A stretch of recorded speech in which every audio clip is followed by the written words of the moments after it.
We're going to do a review session today from 2 to whenever we stop. How many of you planning to do that?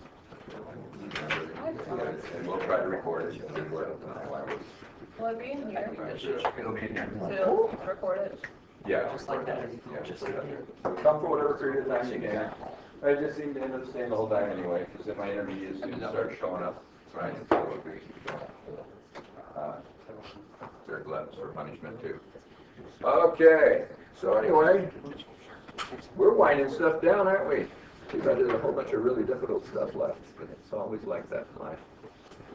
Okay, almost done with the job, tons of work left. So anyway, yeah, we'll keep going. We're going to do a quiz next time I see you guys, is that right? It looked easy to me. Yeah. You know how to do bonds and owners' equity, you'll have it made. And then we're going to do investments, cash flow investments is next, appendix E. I did tell you guys that it's not really an appendix, it's really a chapter. I don't know why the authors changed to an appendix. I guess a lot of schools seem to cover investments in other companies. I don't know. Anyway, most of the financial statements you're going to look at are going to be consolidated financial statements. That means company owns other companies, at least one of them. So this is a huge area. Anyway, it's really important. So don't discount it because of that. And it's fairly tough. Kind of. That's appendix E. Yeah, next is appendix E, and then it'll be statement of cash flows. We have 2 days on each of those because they're pretty tough. And then I'm going to Fort Myers because somebody has to do this. It's going to make your education better for me to go down there and talk for 15 minutes, wander around the sun and eat good food and stuff. You know, it's important. Yeah. So anyway, I'll actually listen to some other people talk too for a day or so.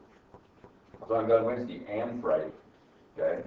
So when I get back, we have the quiz on 12 and appendix E, right? We have an optional study session on the Monday before I take off. So it's kind of fun. Okay. So anyway, we're going to wrap it up here, aren't we? This is just chapter 13 and the test and the final. Right? We'll be on our way to the next thing. The next thing. Counting 1 or 2, I hope you guys. Okay? All right, anyway. So we were working on equity, and we were talking about dividends, and the piece that we didn't do last time was what do you do if you have preferred stock and if you have common stock and you're going to share dividends, okay? So there's a couple things to get here. And I mentioned that preferred stock isn't necessarily better. Preferred sounds like it's better, but maybe not. Depends how you look at it. I know I had that word. You guys saw it, didn't you? Why did it go away? Okay, preferred stock and common stock. What are some characteristics of these things? Preferred versus common. When dividends are paid, for the stock gets paid first. Okay, they get dividends first. It's true. I think we get say what the rate is beforehand. Yeah, and they have a percent that is their preference, right? So they get theirs first. Now it's not like it was interest. It's not guaranteed like interest is, right? Okay, they're not going to get interest. But if you do declare a dividend, they get theirs first. Okay. All right. So they get their dividends first. So dividend preference, that's certainly a preference. Okay, common stock does not have a dividend preference. Okay, although there is a type of common stock where they might get a matching dividend to match the preferred, and then anyway, so there's that type of thing. Okay, so what else we got? So there's one characteristic. Okay, what else might there be a preference on or something? They don't vote. Okay, yeah, these guys vote. These guys usually do not vote. Although, you know what? You can have preferred stock that votes. Which would you rather have, preferred stock that votes or preferred stock that doesn't?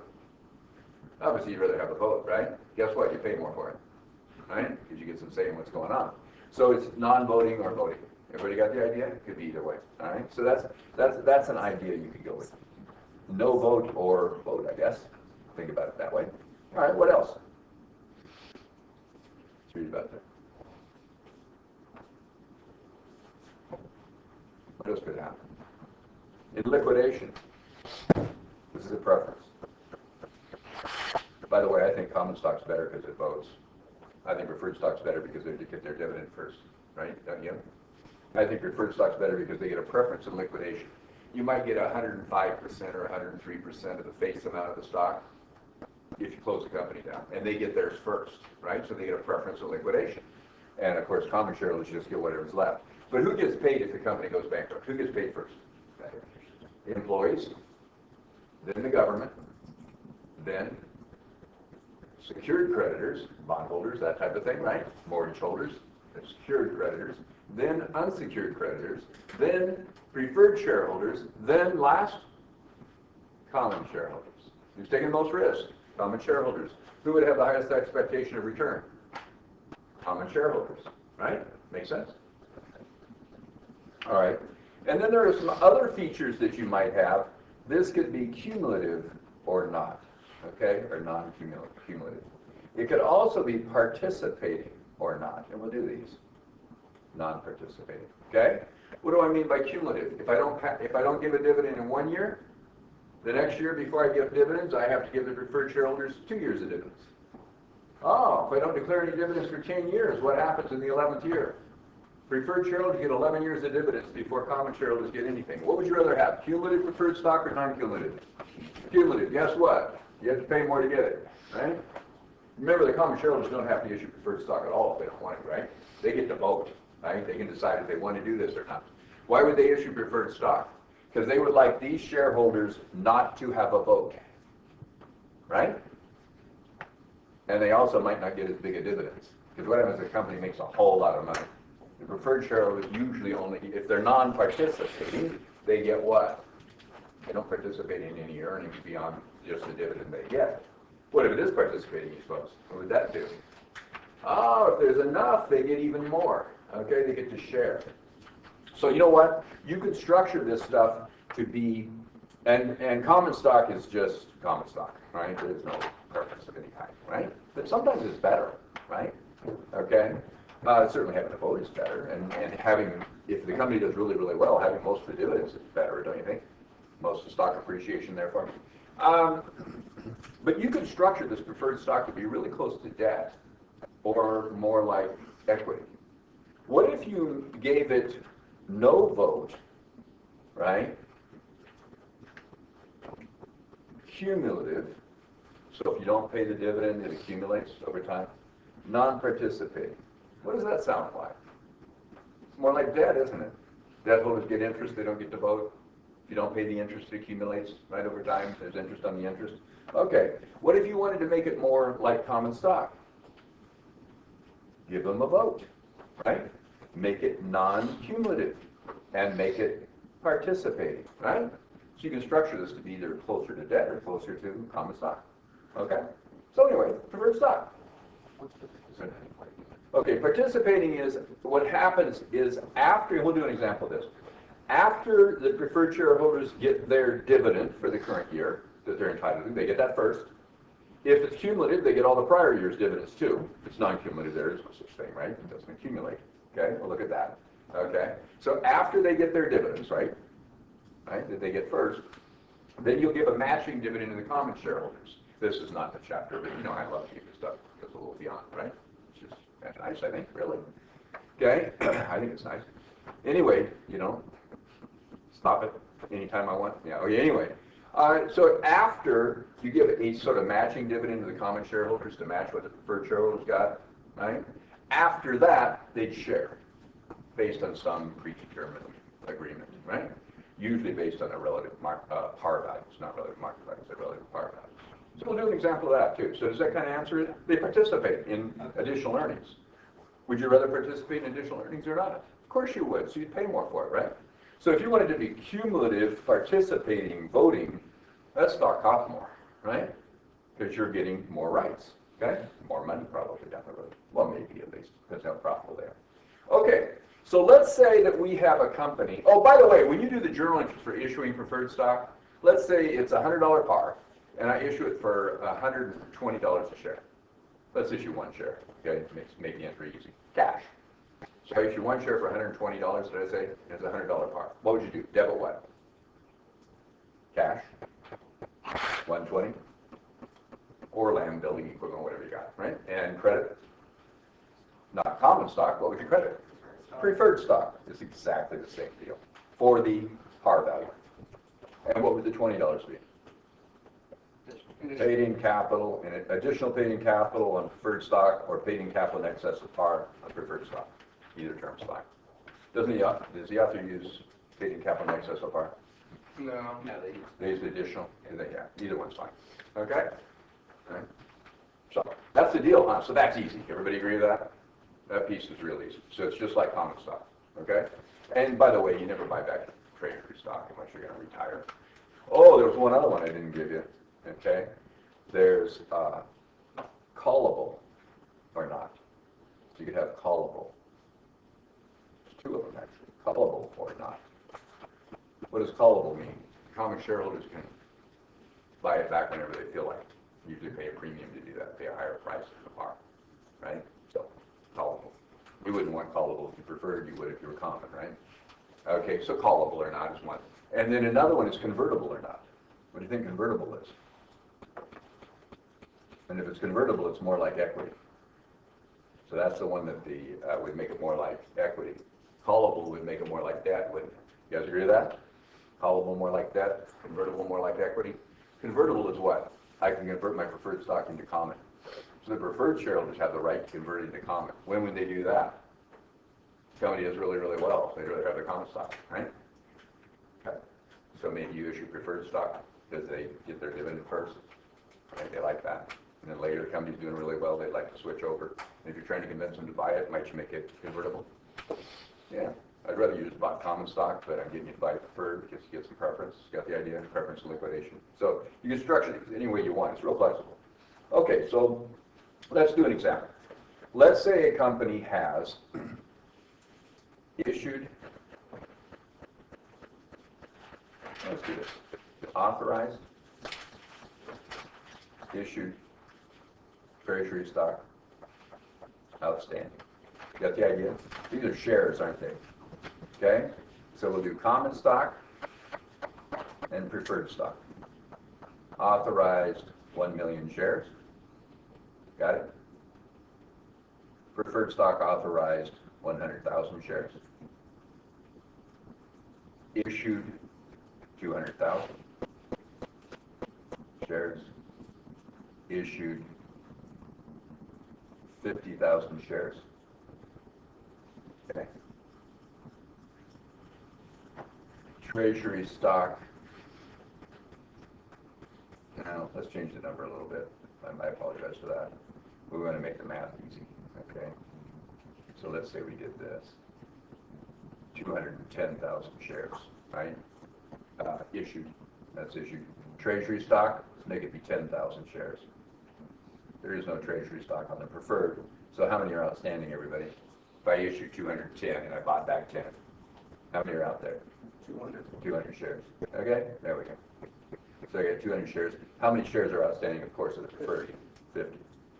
Okay, and then what we need to know is what does preferred stock get and what kind of preferred stock is it? Okay, so let's say the preferred stock has a $100 par. Let's say the common stock has a $10 par. So where am I at? I've got 500,000 and 2 million. Is that what it is?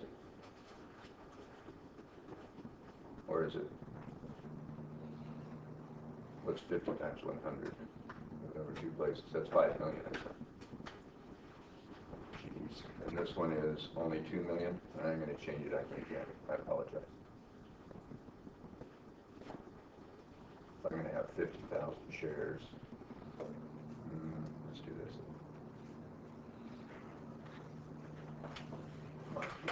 Let's make it a $100 par, but let's make it only 5,000 shares. There we go. Let's make this one 5,000 shares. Okay. So how much par is there for? What's the balance in the common stock account? What's the balance in the common stock account? 210 times 10, right, guys? 210 shares were issued times 10. So that'd be 2,100,000, I guess. All right? Okay. What's the balance in the preferred stock account?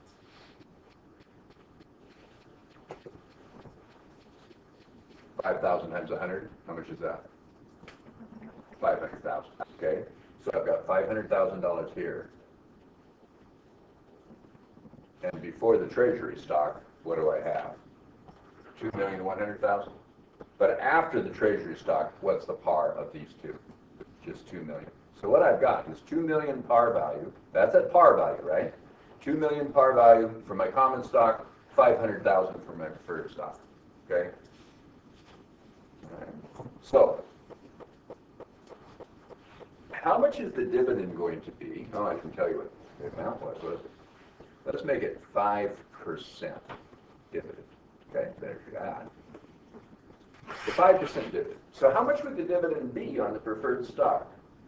If it's a $100 par value and it's a 5% dividend, how much dividend is each shareholder going to get every year? If we give dividends at all, what do they get? $5. Got it? $100 times 5%. Okay, and there's 5,000 shares, so how much would it be in total for their dividend? 25. Yeah. So first, preferred shareholders get $25,000. You guys agree with that? If I declare dividends of $25,000, they get all of it. Right? No matter what the other terms are in the preferred stock, they get all of it. They get it first. Everybody got the idea? What if it's only $10,000? They get all that too. What if it's $50,000? Well, now you got to do something else. Okay, there's more, or 100, or anything over 25. Got the idea? But it's simple. Okay, it's that simple. Okay, so let's start with, and these aren't going to be a very big deal. Really, to calculate them, it's not going to be a very big deal. There are going to be three types. There's going to be non-cumulative, non-participating. That's the simplest. Okay? Then guess what else it's going to be?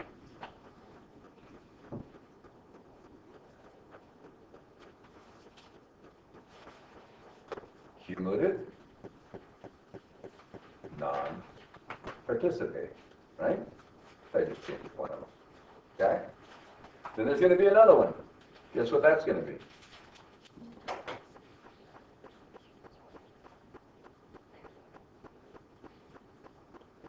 How about non-cumulative? It's all the possibilities here. And participating. Okay? Got it. And then what's the last one, of course? Most complex, I suppose, is cumulative and participating. Okay? Got the idea? So let's talk about what these will do. So these are the questions you guys started asking there, right? Okay. So we're going to have another feature, though. We're going to have what the participation is. Okay? By the way, if it's cumulative, let's do cumulative first. If it's cumulative, what happens? If you didn't have dividends last year and you're going to do dividends this year, how much do preferred shareholders get? $25,000 for the current year and $25,000 for last year. We call that dividends in arrears, a year in arrears. You got the idea? So the current year and the dividends in arrears. How about if they had not done dividends, say, for 5 years, and this is the 6th year? The preferred shareholders would get what? 25 times 5. Not 5, but it's 5 years in arrears plus the current year. It's the 6th year times 6, right? So they get 125 for the prior years and 25 for this year. They get the first 150,000. Got the idea? It's that simple. Okay? So it's just not a big deal. Okay. So let's add something for participating. If we do participate, if it happens to be participating preferred stock, let's write something in for that. If it is participating, let's do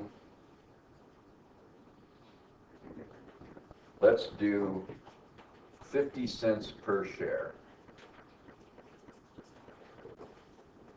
to the common shareholders. That's their matching dividend. And then they participate. After that, they participate based on relative par values, which is real common. What does that mean? First, the preferred shareholders get their dividend, right? If it's cumulative, they get their dividends in arrears. If it's non-cumulative, of course, it's the current year. So that'd be first.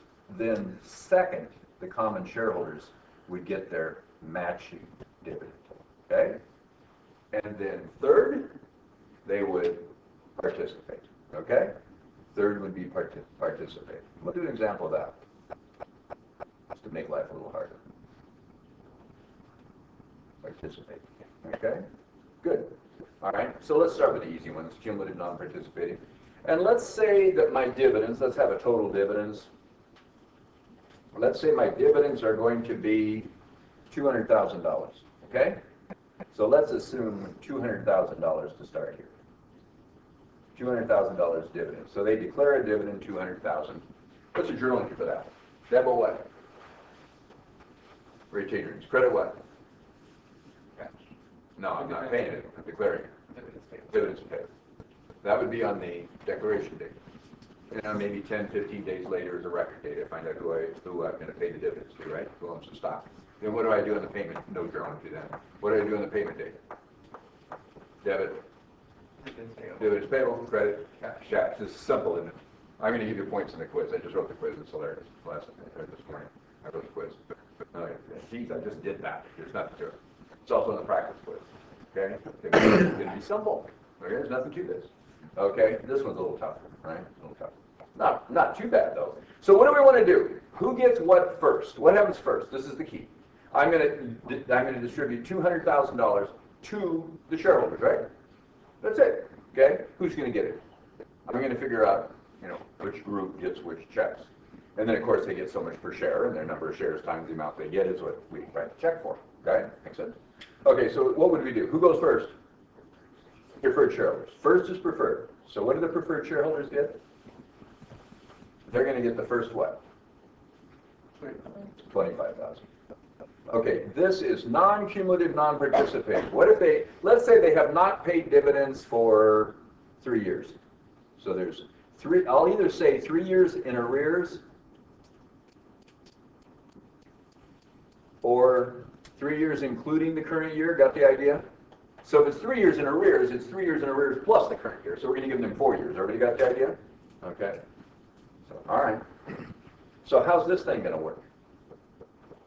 What's going to happen? I don't know if I give them enough dividends to do this. Yeah, maybe. Okay. All right. So what's it going to be? What are we going to do? First, the preferred shareholders get $25,000. I want the total to be how much? $200,000. You're not going to believe this one. Second, what happens? Everything else goes to the common shareholders. There's no participation, right? There's no dividends in arrears. Everything else. So how much would the common shareholders get? 175. No kidding. 200 less 25 is 175. Okay, that's total. What would it be per share?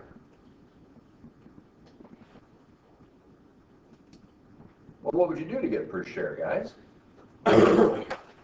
It's $25,000. We already know what it was. There's 5,000 shares at $5 each. That's where we got the 25,000. So what is it? 25,000 divided by the same 5,000 shares. Of course, $5. Just 1 year, right? So they're getting $5 per share. Could you give me answers like that? 25,000 and 5 per share, big deal, right? But what are you going to have to do for the common, of course? Divide the number of shares. Now, oh, by the way, who are we giving the dividends to? Authorized, issued, or outstanding. By the way, we just did outstanding here, didn't we? Right? What are we going to do here? Just outstanding. I never write a dividend check to myself. Treasury stock, I'm holding it myself. Why would I write myself a check, right? The unissued, nobody's holding them, right? The company still has them, right? So I'm not going to write checks to myself for those either. Everybody good? Okay. So what's going to happen then is I will pay dividends on the outstanding ones, don't you suppose? That's it. Okay? So what's it going to be? 175,000 divided by what? 200,000 shares. This is just too easy to believe, right? How much is that? How much? 88 cents a share, 87.5 cents a share. Per share. Can you do this? Of course, yeah. Is that right?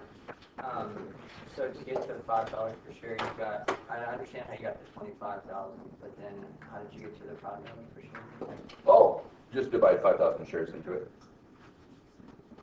There's only 5,000 in your first stock.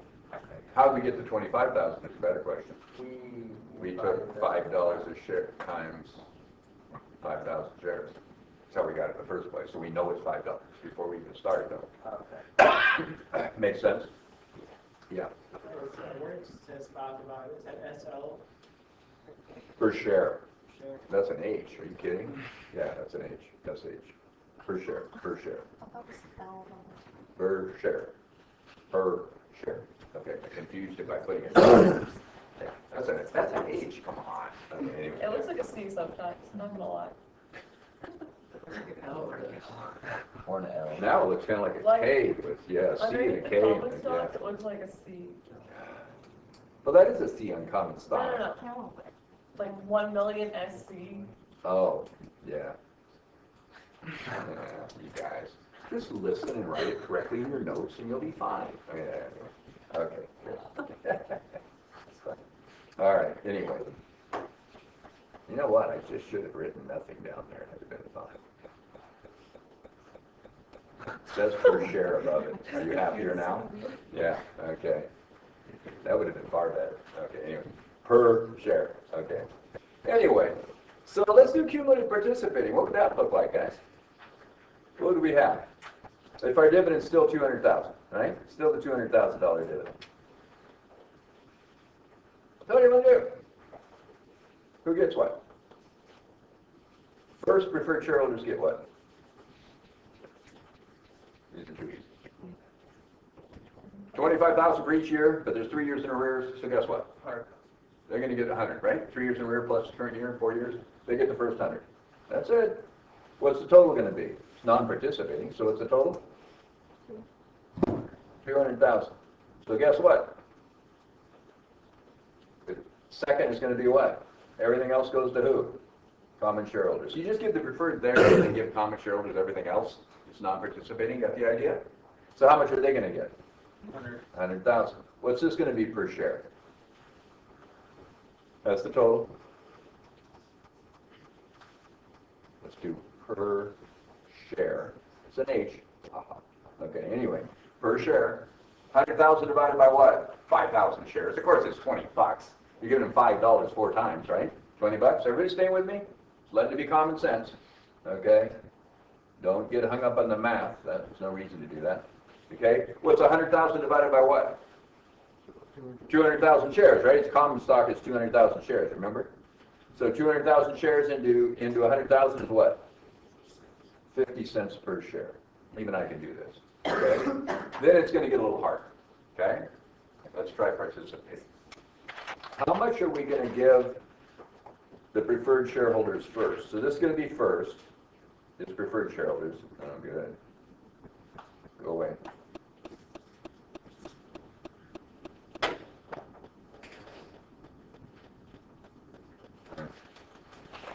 What are we going to give the preferred shareholders first? First, preferred shareholders. What do they get? It's non-cumulative, you guys. So what do they get first? 25,000. They get their preferred dividends first. Did you guys agree with that? Okay. Then what happens? This is participating now, so what happens? Second, the common shareholders get their matching dividend. Okay, it's going to be that matching dividend. What's the matching dividend? What did I suggest? I made this thing up. There are 200,000 shares, and we're going to give them what? We're going to give 50 cents a share, right? We said 50 cents, right? So 200,000 a share, and they get 50 cents per share. That's their matching dividend, okay? Whatever you write in the agreement is what it is, okay? So then they're going to get 50 cents a share. What's that going to be? 100,000. Okay, then what are we going to do? Now we're going to participate, okay? So third, we are going to participate, okay? And how are we going to participate? Based on their what, do we suggest? Relative par values. So we don't care what they paid for the stock, we just care about the relative par values. What is the total par of the outstanding common stock? Seeing as there's 200,000 shares and the par is 10 bucks. We calculated it over here, how much is it? 2 million, right? 200,000 shares outstanding times the $10 par. Everybody got the idea? What's the total par on the preferred stock outstanding? 500. It's 500. It's a $100 par. There's 5,000 shares. It's 500. So what I'll do is I'll say, okay, I have preferred stock, total par. What did we just say? 500,000? 5,000 shares at $100. Common stock, how much was it? 200,000 shares at $10. It's 2 million, right, guys? This is simple, isn't it? What's the total par? 2,000,005. On their relative par values, what do you suppose that means? What percent is each of the total par, right? Relative sizes. So this is 100% of itself. What do you do? I made my math simple, didn't I? What's 500,000 divided by 2,000,005? This one's what? 500 out of 2,000,005. How much is that? That's 20%, isn't it? 2 million out of 2,000,005. 2 million divided by 2,000,005. Isn't that 80%? Okay. So after we give the preferred shareholders their dividend they have coming, and you give the common shareholders their dividend they have coming, right? What happens? You split it how?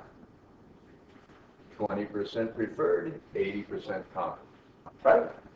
How much have we already done? 125,000. What's left to do? So if this is 125 split up, and we got 200 total, what's it going to be? 75,000 more. Everybody agree with that? How are you? Everybody agree that that's going to be a total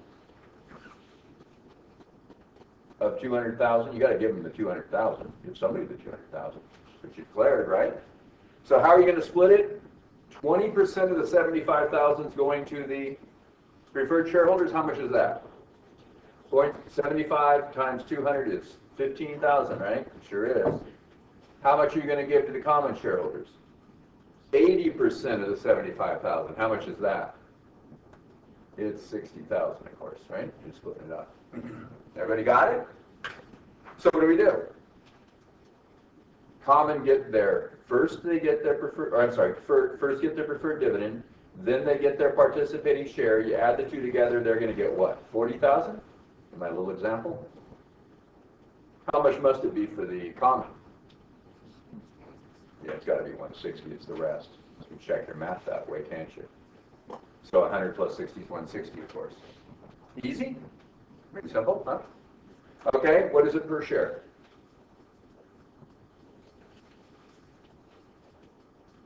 That looks a lot more like an H that time. Okay, anyway, what do you think? What's 40 divided by the number of shares? How many shares do we have? 5,000. Everybody remember that? 5,000. So what's 5,000 into 40? They get $8 a share. Well, yeah, they got $5 as their preferred dividend, and then they got $3 participation, right? 15,000 divided by their shares. So yeah, $8 per share. Okay. What's it going to be for common stock? How many shares are there? 200,000. How much are they getting? 160,000. 160 divided by 200 is what? Boy, like I planned it. 80 cents per share, right? Everybody got it? 160 divided by 200,000 shares. This is easy, isn't it? Next one's going to be kind of interesting. Way to go, Keith. Screw it up again. Not really. We'll change it. Yeah. Did you get the second common stock, 100,000? Did you get that by multiplying 50 cents by 200,000? Yes. Okay. That's their, is participating. That's their matching dividend. Okay. This is the matching, right? So that'll be given to us, right? Huh? That'll be given to us? Oh, yeah, I have to tell you. I have to tell you what the matching is, and I have to tell you, I'll always say it's relative par values. We could do other ways if we want. You can write anything you want into a preferred stock agreement. Mm-hmm. Just like a bond agreement, just like any business deal, right? You can write anything you want, but that's common, so, okay, relative par values. So, yeah, good question. All right, let's do cumulative participating. This is going to be interesting. Our dividend here was still 200,000. We're still going to stay 200,000, right, guys? A little example we're doing, and we'll change it to something else in a minute. This one will change.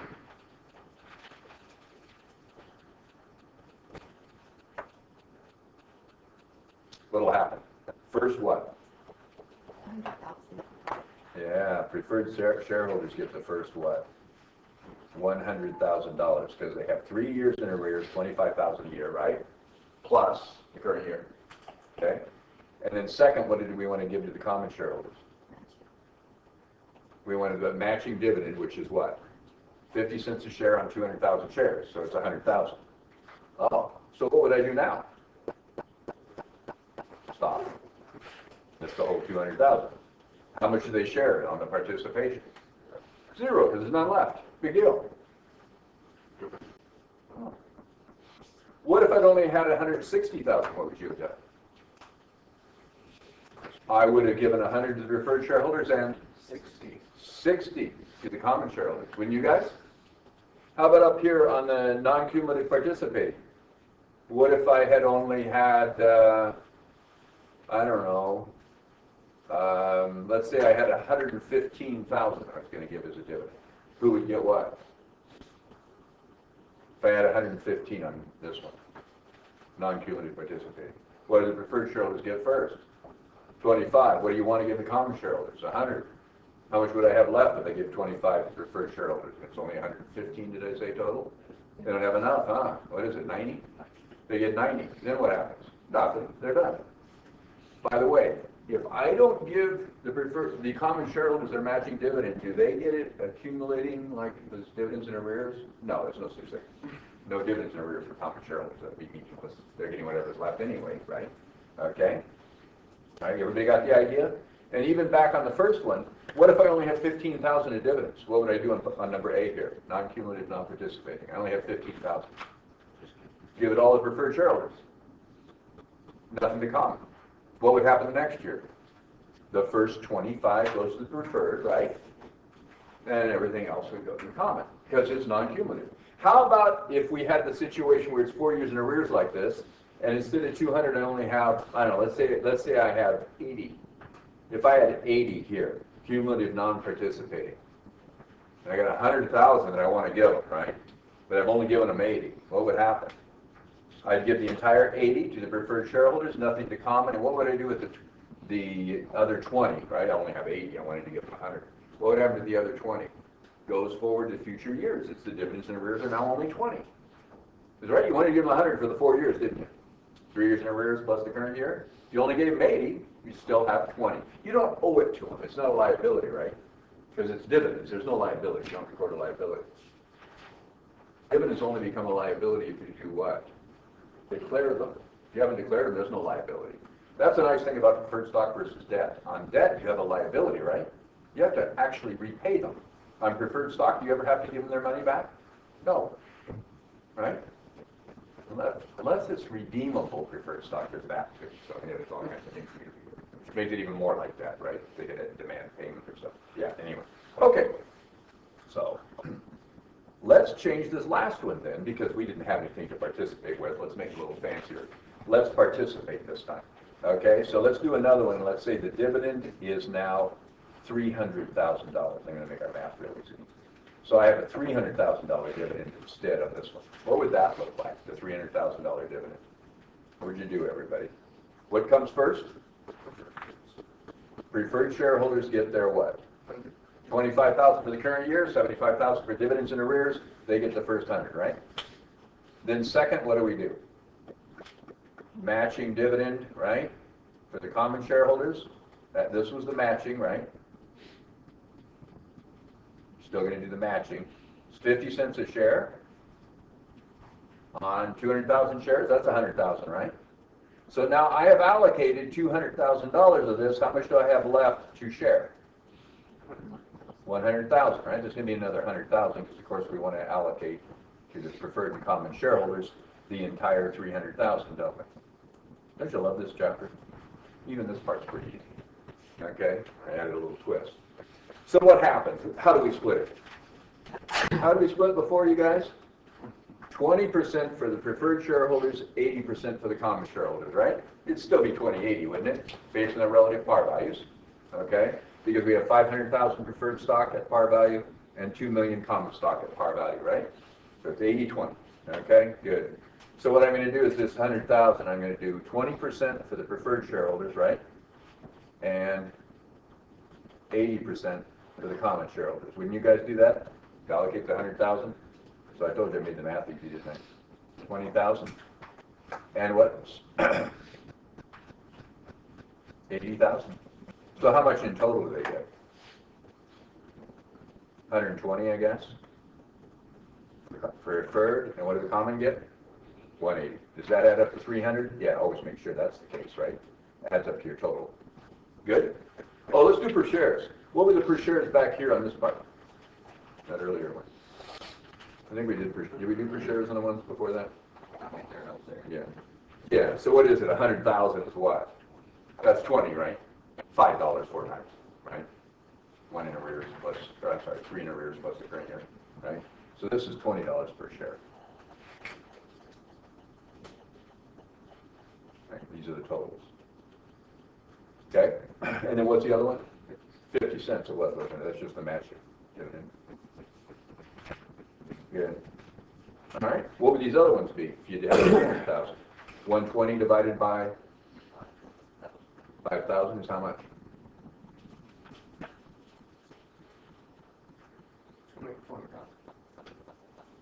20? 24. $24 per share. Isn't it? Yep. 5,000 into 120. 180 divided by the 200,000 shares, what's that? 90 cents. 90 cents. You guys can do this, can't you? Easy stuff. Okay, what are we going to do now? How about, or you have a party. How about, hey, we had a party for our victorious football season yesterday. And we had a big blow-up thing that just jumped around in. I got a little flag. That's cool. Yeah, and I've got a picture of me and the kids. Oh, and they had a cake with all of our pictures on it. Isn't that cool? So, got to eat my own head. It was pretty cool. Yeah, anyway. Hilarious. Kids are so cute. I'm not going to coach basketball because I'm even worse at that than I am at football. So I'm going to go out and have the kids stand in line once in a while and stuff. Help them out that way. I can shoot a hoop if I like.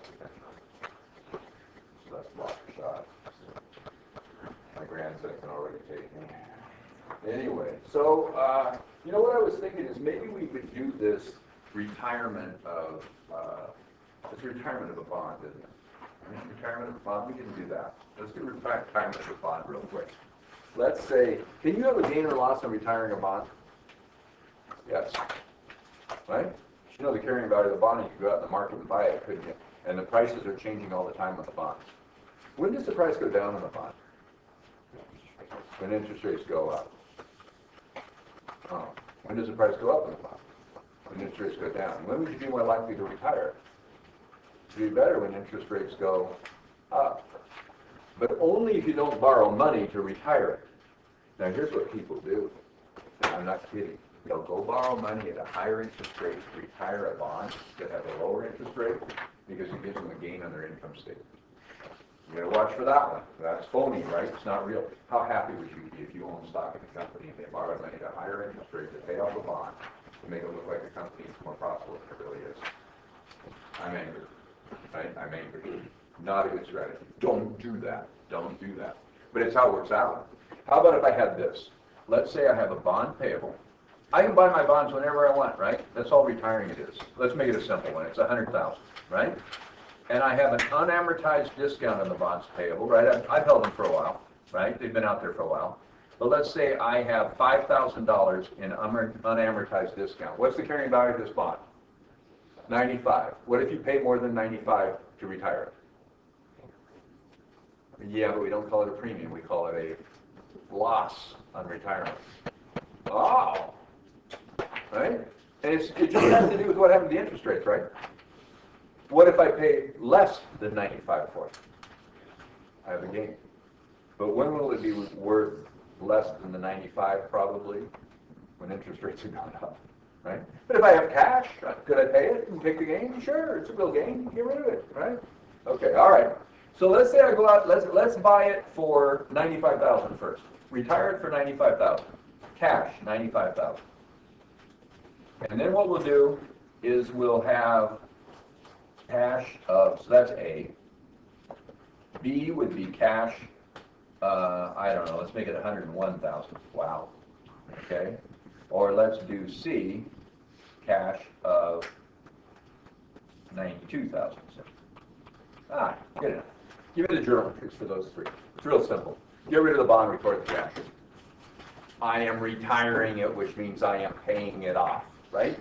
I'm giving the investor their money. Right? I'm buying it out in the marketplace, or maybe it's a redeemable bond where I can pay it off whenever I feel like it, right? You can write bonds any way you want to, right? Those bond covenants you read about, you can write anything you want into the bond, okay? However you want it to work. That's easy, isn't it? Is this easy? What do you do to cash? Debit or credit every time? Credit. Credit, sure. So I'll do that. Credit cash 95 for this one. Credit cash 101 for this one. And credit cash 92 for this one. Big deal. What am I going to debit? What am I getting rid of? Bond payable. Every time, right? You got to get rid of the 100,000 bonds payable. You guys know a lot, don't you? Just let yourself use it. So if I give you one of these, celebrate. Thank you very much, Keith. Thank you. Okay, and then what do you want to do? It's seen in the discount now, there's no bond, it's zero, and now you have a debit balance of discount. I don't know what that means. Do you? So what do you have to do? Get rid of the discount, don't you? Just like you get rid of accumulated depreciation if you had equipment you got rid of. Am I right, guys? You have to close accumulated depreciation down for building or equipment. So discount on bonds payable, because a premium, of course, it'd be another debit, right? Discount on bonds payable, I need a 5,000 debit for that. Does that journal entry balance, you know, debit 100 and credit 100? Yes, I'm done. There's no gain or loss, obviously, because I retired it at its book value, didn't I? Okay? And then what would this be? Credit, discount, and bonds payable. So I gave him 101, and it was only 95 in carrying value, so what happened to me? Loss on retirement. How much? 6,000. You got it. Ta-da! Right, guys? It had 95 carrying value, and you gave him 101 for it. You lost 6 when you retired it. And you might end up having this because you don't want to pay that high interest rate. Isn't that something? Yeah, but you have a loss. Okay. All right. And then on the last one? And here, I hope you didn't borrow money at a higher interest rate to do this. But the discount goes away with 5, right? And what do I need? You know the 3 credit. What is that? Gain on retirement. We used to make this be an extraordinary item because we hated so much that people were manufacturing gains. So these gains or losses we made extraordinary, but we quit doing that a number of years ago. So they're not extraordinary. They're just going to be in the other revenue, other expense, other gains, other losses. There's that non-operating section, income statement down at the bottom of it. Yeah. Okay, guys? See you. Yeah, I'm sure an email about wanting to go. Email Miranda. We will be thrilled to have you guys. Thank you very much for doing that. And I think you'll have a good time. Oh, dress this nice. Don't get on a tie, don't put on a jacket. They'll probably have a suit on for these interviews, but don't worry about it. Right? Wear a khakis and a polo shirt at least, right? Equivalent for women. Are you going to record Yeah, we're going to be here. I'll record it. You bet. Get it out there this evening sometime, probably.